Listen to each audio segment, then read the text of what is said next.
ભગવાન એને ભૂતલ ઉપર પધારવું છે, કયા ઘરમાં જવું?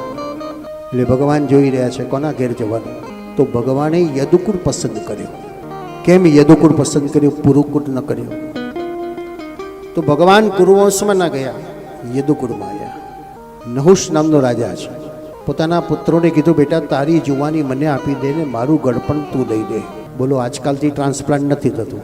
દેવકીનો ગર્ભ રોહિણીમાં મૂક્યો છે ને રોહિણીના ગર્ભ દેવકીમાં મૂક્યો છે.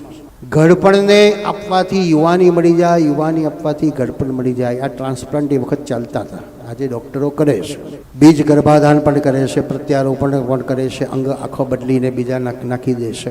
તો યદુ રાજાએ કીધું, પિતાજી મારી જુવાની તમને આપું, પણ તમારે જુવાની જોઈએ શા માટે? એ કોને પહેલાં બને? હવે જેને યુવાન બનવું છે એનાની આ કથા છે. ભોગ ભોગવવા માટે યુવાની ના હોય.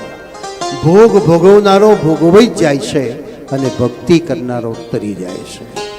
તો પિતાએ એને ઘરમાંથી કાઢી મૂક્યો, જા જતો બહાર, કશું નહીં મળે કરે. પુરુ રાજાએ વિચાર કર્યો, મોટાભાઈએ ના પાડી તો કાઢી મૂક્યો, તો હું ના પાડીશ તો મને કાઢી મૂકશે. લો પિતાજી મારી જુવાની લઈ લો. તો પુરુ રાજાએ અધર્મને સાથ આપ્યો અને યદુ રાજાએ ધર્મને સાથ આપ્યો. ભગવાન યદુકુળમાં આવ્યા.